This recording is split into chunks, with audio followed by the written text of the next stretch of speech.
how do you address those complaints, comments, critiques that make people think that a lot of things are ideologically driven instead of being about science?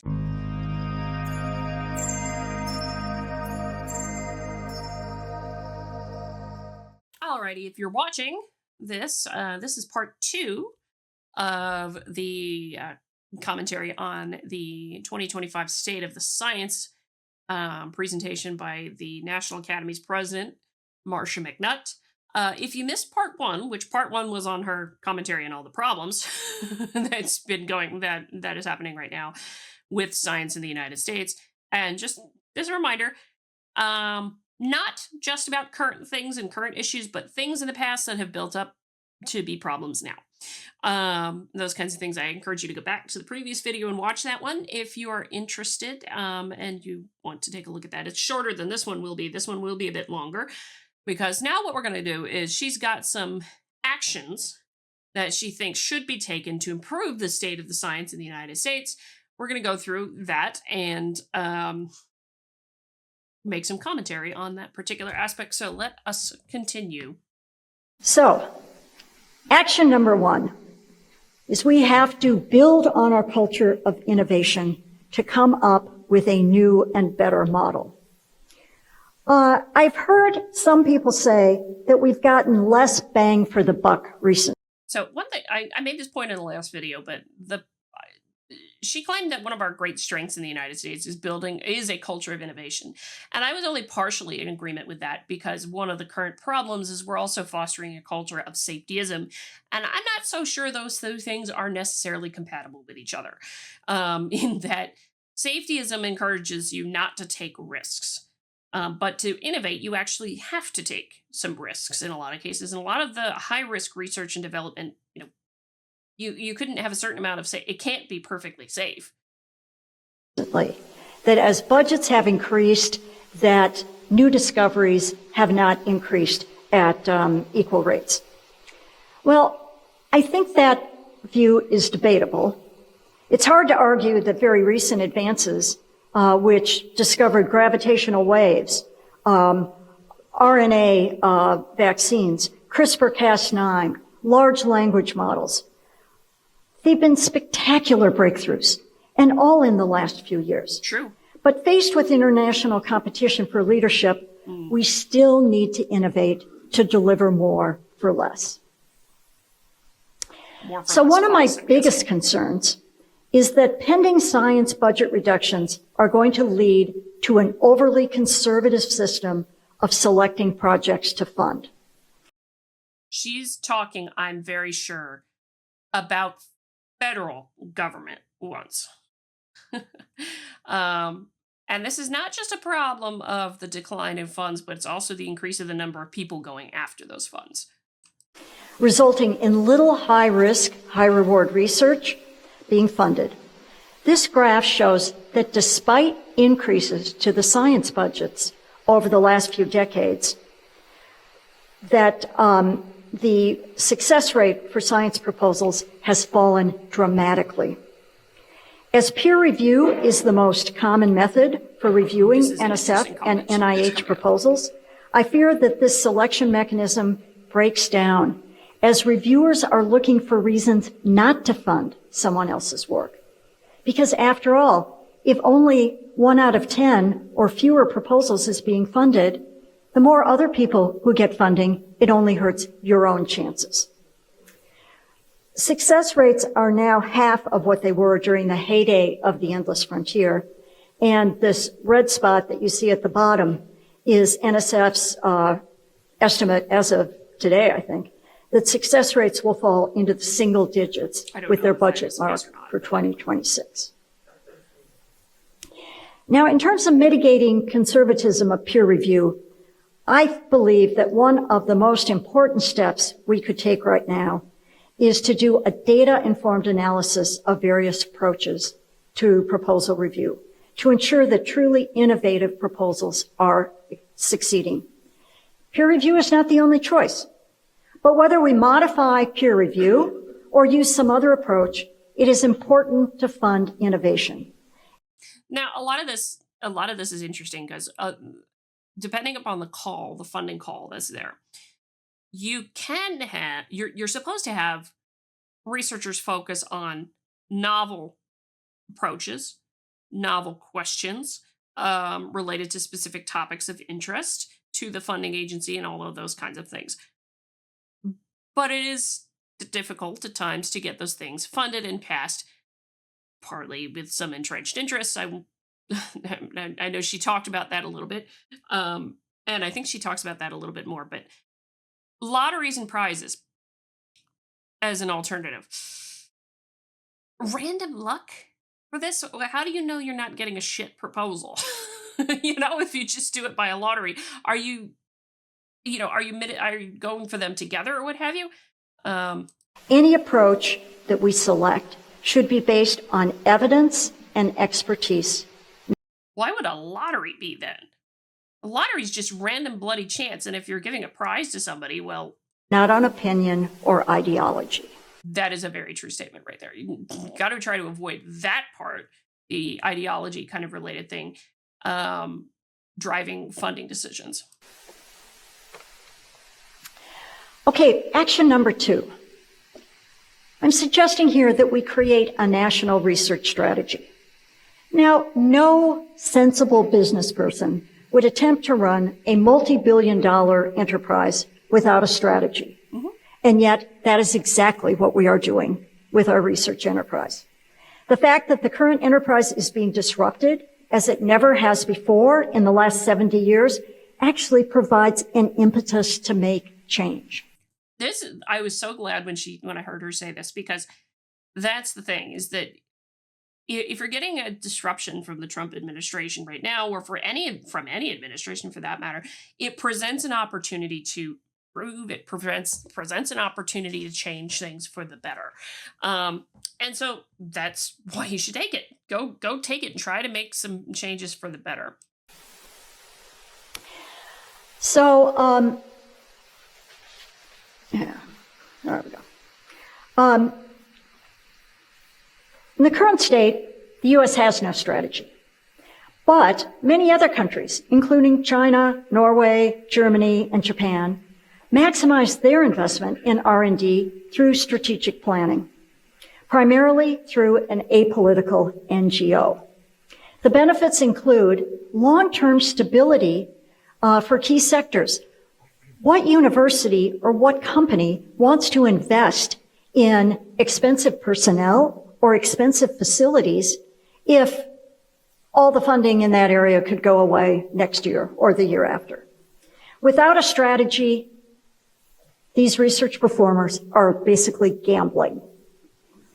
Any U.S. strategy must include all of the funders, government, industry, philanthropy, etc., and all the performers of research to take advantage of the strengths of each sector and their interdependence on each other.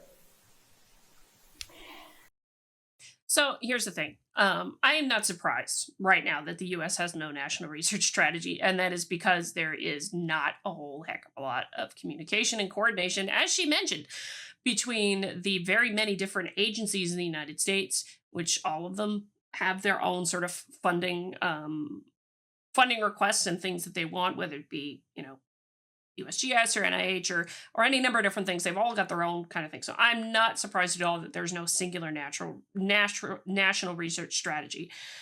And that is a particularly interesting challenge. And how do you go about doing that? Now, they say here on the other end that China, Norway, Germany, and Japan maximize their investments in R&D through strategic planning, primarily through an apolitical NGO. It's that word apolitical that I don't think is necessarily true, particularly in China, which, as I mentioned, there is no academic freedom in China. A lot of it is controlled by the Chinese Communist Party. And so I do not believe in the slightest that it's necessarily an apolitical NGO, particularly in that country. Now, unfortunately, in the U.S., budget marks have become the default strategy. As much as I respect the efforts of our legislators to do what is best for the nation, budgets are actually not a strategy. This animation from the New York Times shows the proposed changes to NSF budget for 2026.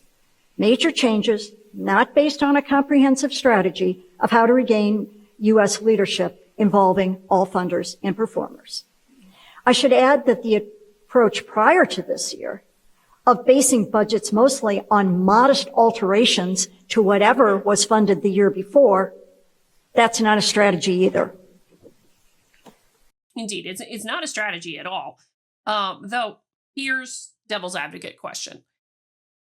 Why is it the government's job to fund any of this at all? Why is it not the capacity of why is it not within the capacity of NGOs or private businesses or even some of the states to do? Why should the federal government be funding a lot of it? Devil's advocate question. I know some of the suggested arguments for that. I think she hits that if I remember right. So any national strategy needs to accommodate both basic research and S&T for public good, because that is where the government really needs to step in. Basic research for which applications haven't yet been discovered, so industry's not going to do it, or... Why wouldn't? Why wouldn't industry do it? If you incentivized it, right? Couldn't you get industry to do some basic research? After all, we did a lot of that before World War II. Why not? Applied research for public good that basically has no profit motive. And so it is a national interest for its citizens to support that kind of research. Gravitational waves are a great example of the first. You know, when quantum science was first developed, no one knew what it would be good for until it became the foundation of the information age. I feel the same way with gravitational waves. We don't know what we're going to do with them now, but I'm sure we will find a way to use gravitational waves. Warnings of impending disasters are an example of the latter. But industry is more than qualified to invest in research with commercial applications. However, I think it would be cruel to privatize disaster warnings and expect those who can pay for it will be saved and those who can't will die. So, what she's getting at is some of the some of the things around groups like the National Weather Service and what have you. Which I agree, the applied research that's in the public good, like those kinds of things, should continue to be funded by the federal government. The question is how and what mechanism, what's the coordination, all of those kinds of things that need to be answered. But the devil's advocate question, now you've obviously heard that I'm all for that kind of applied research being funded by the federal government. The devil's advocate question is, well, why can't private business step up to do some of it, at least? You talk about industry doing, performing research where it leads to products of commercial value. Well, that's one thing, but that doesn't mean you can't have an NGO or something that's also doing research that's in the public good. Why not? In that particular case, that would be my curiosity question in this. This is a federal responsibility. Okay, action number 3, improve K-12 education. I spoke about this one last year, and frankly, it hasn't gotten much better.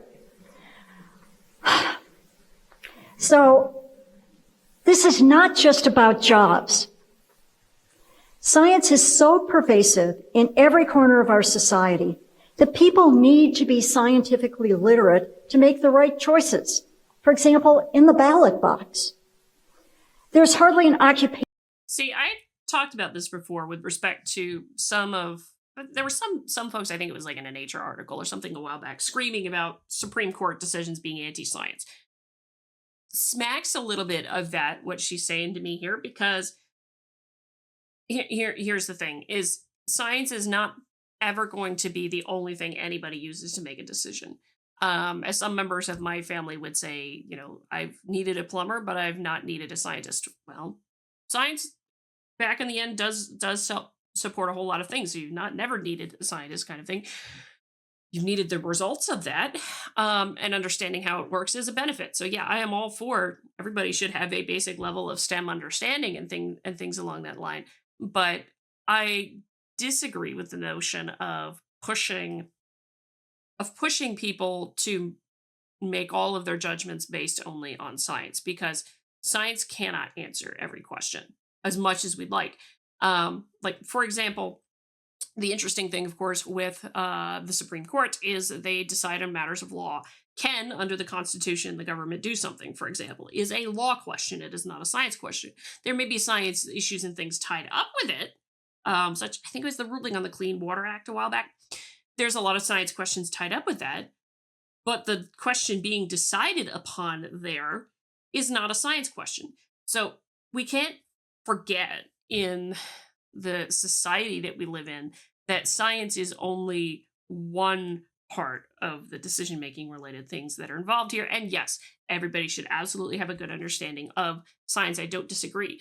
But we got to also recall that science is not the only part of a decision that someone makes. That has not been changed by science. Lawyers working on patent law, doctors, of course, but business people, politics, manufacturing, transportation. No matter what your walk of life, science is a valuable tool to have at your disposal to understand the language of it and understand the methodology.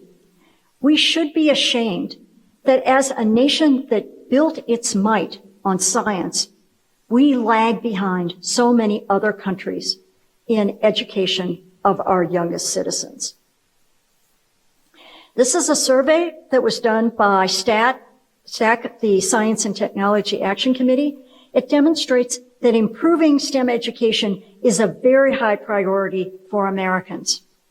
It's time we deliver on that. I don't disagree. That's a good mandate. I agree with that sentiment. That needs to be improved. Unfortunately, this is easier said than done. This is also true. U.S. is at best middle of the pack internationally, and our children appear to get further behind every year that they go to school. They're worse in 8th grade than they were in 4th grade. Problems are, legendary. The very local nature of education decisions, which makes it hard to take action at the national level and have it have impact.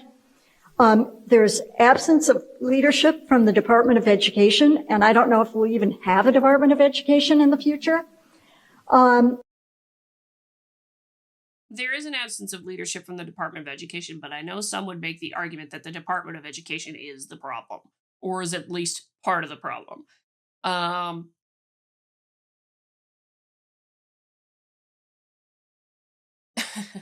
And I don't particularly appreciate this particular notion right here either.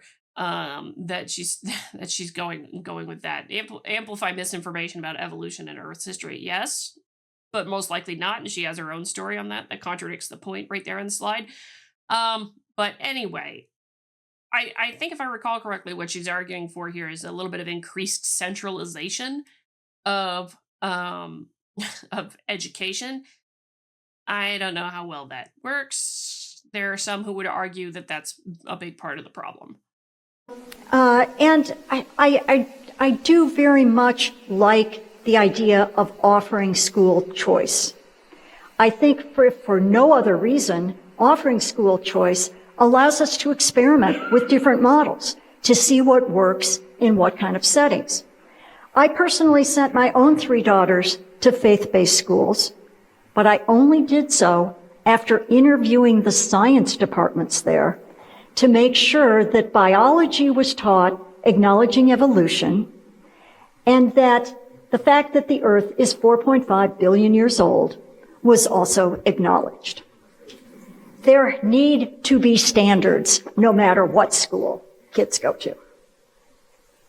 So I feel like some folks might ask the question of who sets the standards, who controls them, and how's that tied up with money, particularly in K-12 education?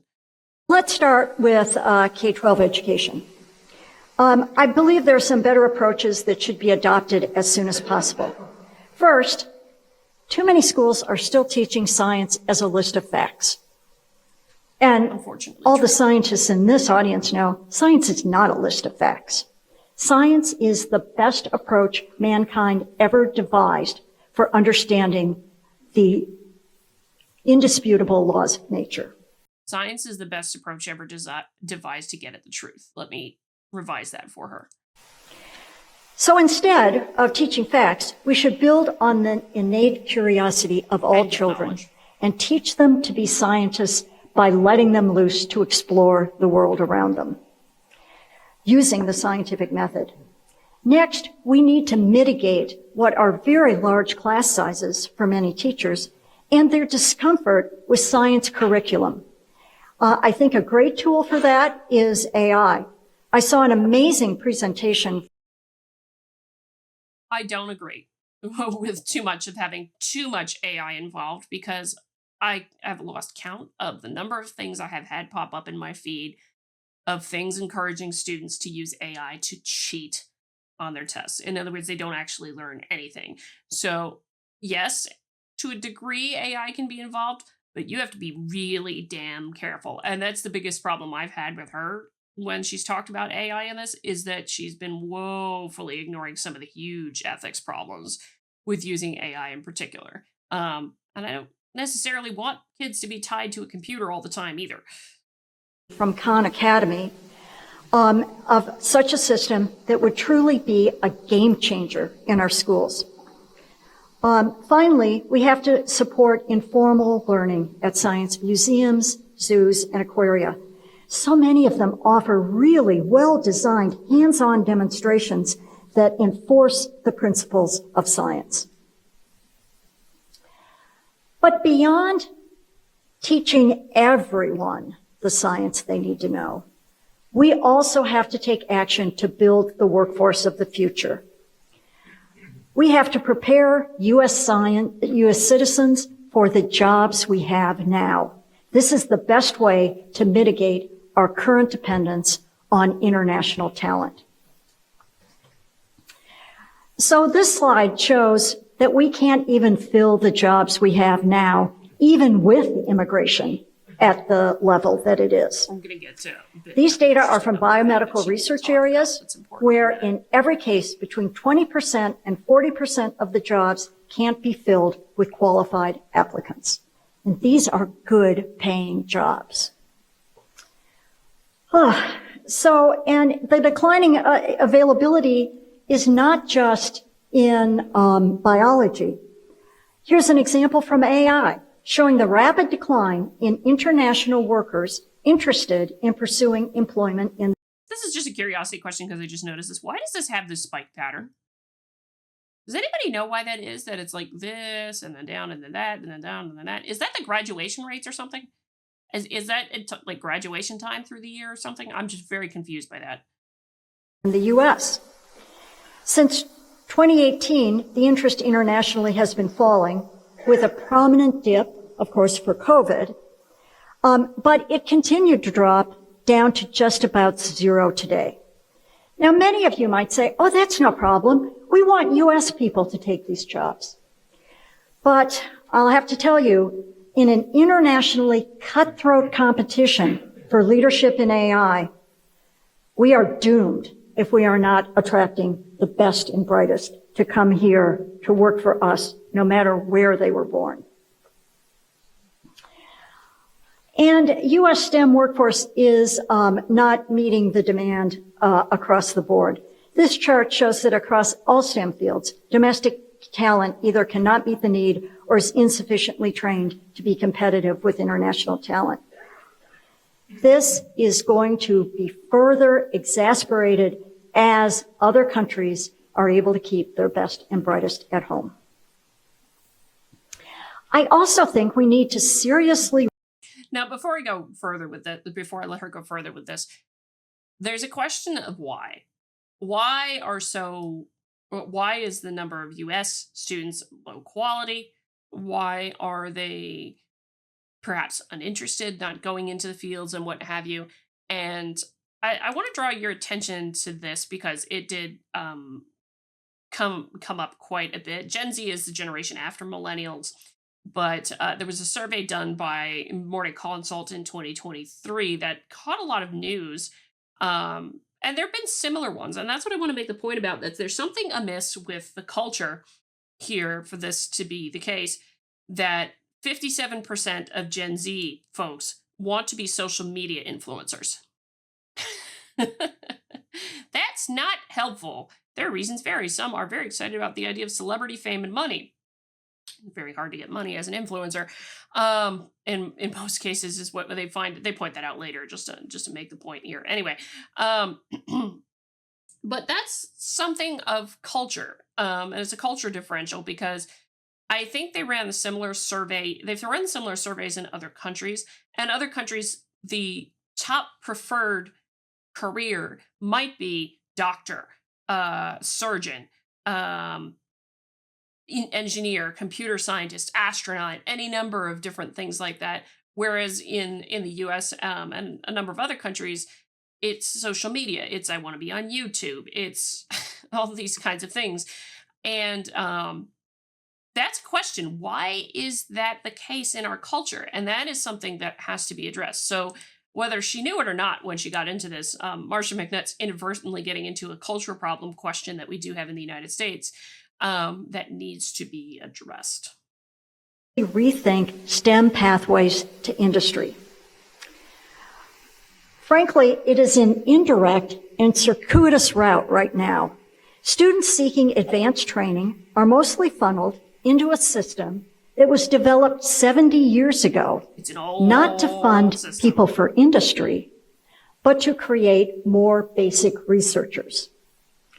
It's a long route with low wages. On the other hand, I point out to the law and business professions. They have created fast, efficient routes to professional degrees. The students, for the most part, take out loans to pay for that education, but they walk out the door with their law degree or their MBA and get six-figure salaries that allow them to pay those loans back. Why can't we do this in science? Well, it turns out we've started doing that. And there are some programs that are indeed training students for careers in science. I'm a particular fan of this one, the Keck Graduate Institute, simply because I was involved in its formulation early on. Its creation was motivated by discussions with leaders in the pharmaceutical industry who said they get all of these students, masters and PhDs, from universities who have no idea how to do a clinical trial. And they don't know how to get a drug through FDA approval. So Keck was formed in order to teach the students what they need to know for these careers in industry. Students come with a basic BA or BS in a science field, and at Keck, they learned the business side of the pharmaceutical industry, and they learned the soft skills, like how to work as part of a team rather than taking a clue from their PI, who was a great person working alone, toiling in the lab.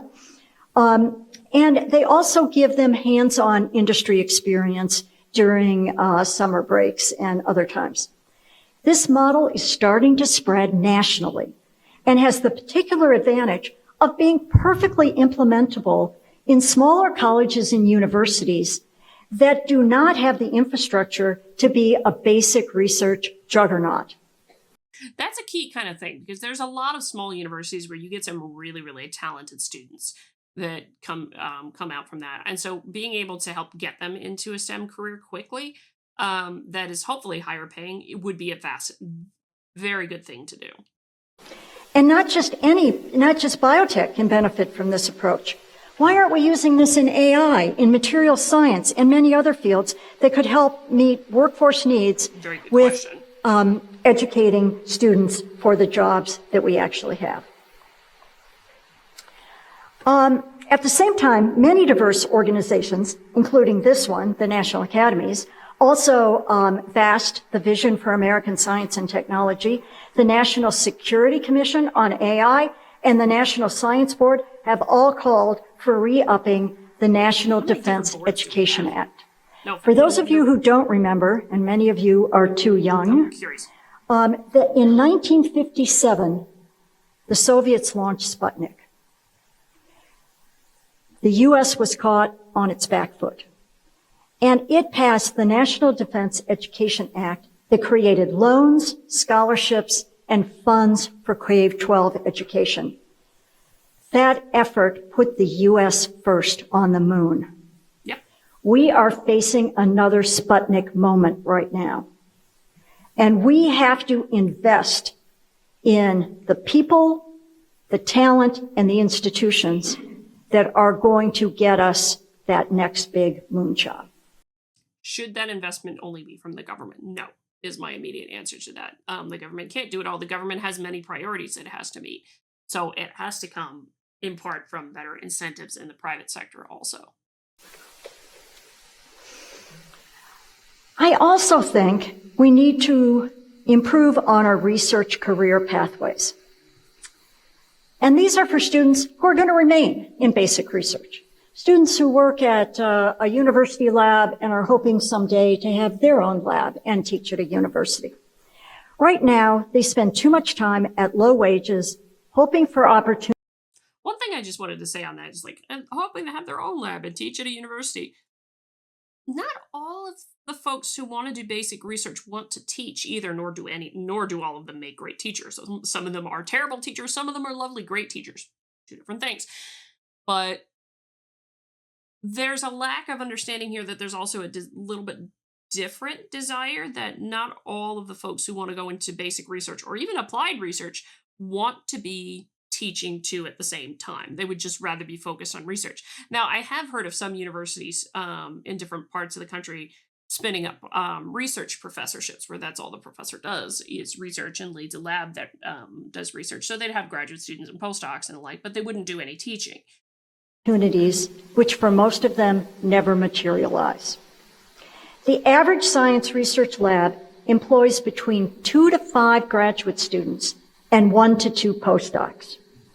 Now, if you run the numbers, what that means is that the average PI is duplicating himself or herself in terms of the skill set every 5 years. Doubling the PhD. No. Now, our research budgets are not doubling every 5 years. They aren't even doubling every 10 years. And this is the primary reason why proposal success rates have been falling despite increases in the amount of funding for research in the past. That's the point I actually made in the previous video about this particular topic when she talked about it. Is one of the biggest things is we're actually just graduating so many now that it's hard for all of them to get funded. So I believe a better approach is to create labs that are not dependent on so many students and postdocs to be competitive. AI, again, can help here by monitoring experiments rather than relying on research personnel to be on hand 24/7. AI is a model, okay? And like any model, it is highly dependent upon what you train it on.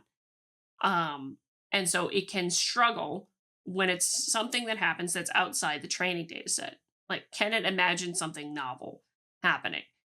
That's one of the reasons I don't necessarily like that for this kind of situation. Is like, if something goes so wrong that it's not something the AI is trained on, would it be able to do anything about it?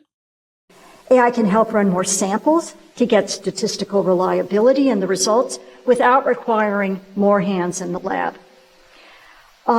AI can also help with reproducibility by automating a lot of functions and taking out that potential for how do you know it's right and how do you know it's wrong at times is the question. I remember an old professor friend from many, many, many years ago talking about concerns with over-reliance on weather forecast modeling to the point where you don't stop and realize when that model is wrong about something. It's the same thing with AI. If you're having it do all of these different things and you're just relying on it without gut checking it, is that not going to cause you a problem down the road? So this again goes back to why I was annoyed with her with their comments on AI. Is she's very much ignoring some of the ethics things in this talk, and I get it. There's only so much you can talk about in a talk like this, but the AI ethics issue is a huge problem here, particularly when you start talking about it with respect to peer review in publications and papers and what have you. I think I covered it a while back that, of course, there's the whole thing of the AI generated papers making it through peer review, and it was a huge massive scandal. It was like 10 or so papers in Elsevier journals The fake figures generated in one AI paper. One paper got through that still had at the beginning of the paper, here's a possible introduction for your topic. They forgot to edit that out. I'm like, how did you not see that before you put it through peer review? Or how did the peer reviewers themselves not see that? A person to make a small change in the protocol. These changes could right-size labs for the basic research jobs available while lowering costs and increasing productivity. Action number 5, reduce red tape and expand processes. As I mentioned before, this is another unforced error on our part. The dramatic increase in regulations, which have basically axed productivity. So this number has the headline. That number blew my mind. Of the time that researchers have to devote to research, more than 40% is spent on paperwork. And this is in addition to any of the administrative stuff done behind the scenes by administrative staff at universities. In addition to. The pledge from the current administration offers an opportunity to help judge here. that there. I'd have to go look at the thing. So, how do we recover lost productivity? Well, as I said, highly trained researchers are spending too much time on paperwork that can't be passed along to their universities to do because of the cap on administrative costs in research grants. So this is a really poor use of researcher training, time, talent, and funding to do this paperwork. If we come up with a reboot for the endless frontier, it provides an opportunity to rethink how to accomplish regulatory compliance. I'm not going to predict what the answer may be, but there are some models we can look at. For example, I can fill out my tax paperwork in an afternoon and be done for the year. But if I'm audited, I better be ready to show up at the IRS office with that cardboard box with all the receipts and all the documentation that wasn't required on the form. Maybe we need an audit approach rather than everyone filling out endless paperwork. Or AI can also be a solution here. Security concerns. To unload some of the burden. You can imagine a system that has access to the proposal, to the CVs of the PIs, and basic university backroom budgeting functions and things like that. And AI could fill out the majority of the paperwork such that the PI only has to look it over and sign it. Okay, action number 6. Again, another unforced error is the U.S. retreat from international collaborations. There is no better time to do this than with the growing number of scientifically advanced nations and the growing cost of cutting-edge facilities. After all, U.S. researchers... Here's the one thing I want to make a point about that. In an ideal world, you'd collaborate with absolutely everybody. You'd work with absolutely everybody. With regards to science, and you'd all be producing knowledge together, and it'd be all kumbaya, it'd be nice. But the practical reality is, we do have to remember that there are countries that a lot of countries don't like each other for any number of different reasons. And for good matter, I don't think the Chinese Communist Party is friend to the United States at all. So engaging in collaboration with those different countries, when you're talking about some of those tensions between governments that are naturally there, is not so easy just simply for that reason. Are the collaborators of choice. Look at the large number of international collaborations that the U.S. enjoys. We squander opportunities by not taking advantage of the fact that international colleagues want to work with us. And we only disadvantage ourselves by not taking advantage of partnerships internationally. When I started out my career, it was possible for a single university to have a linear accelerator. Now, a cutting-edge facility and high-energy physics is beyond the reach of an individual nation and must be done internationally. With the current budget situation in the U.S., I'm worried that facilities budgets for ocean exploration, space exploration, and polar research are all going to be cut drastically.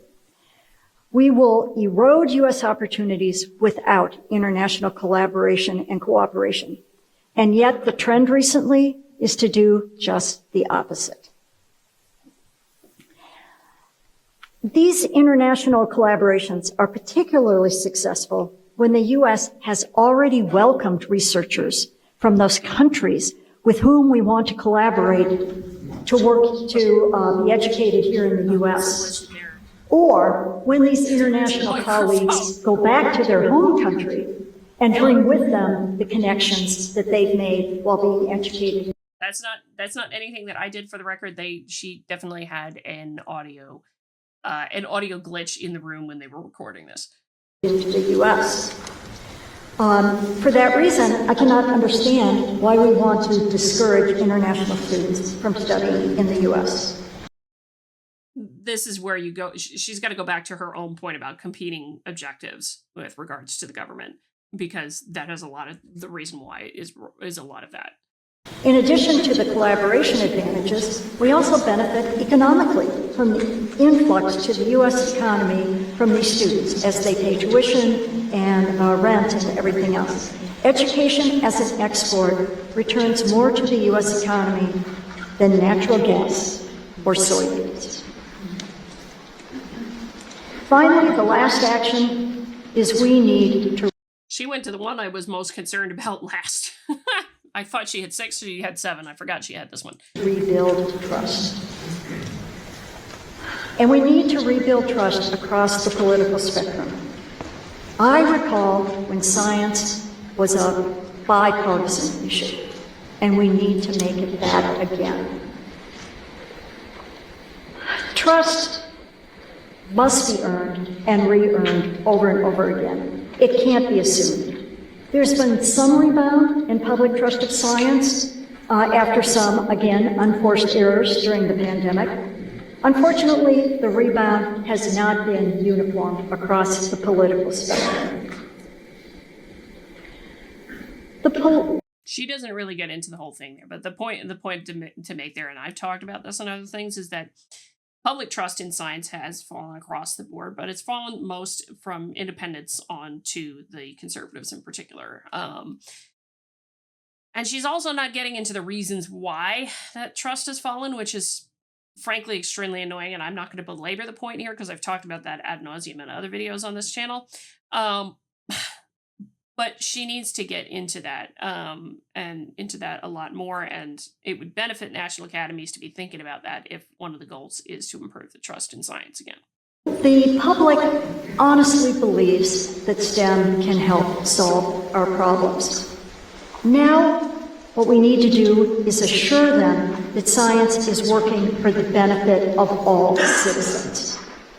The most important action that scientists can take now is to listen to everyday science, to everyday citizens.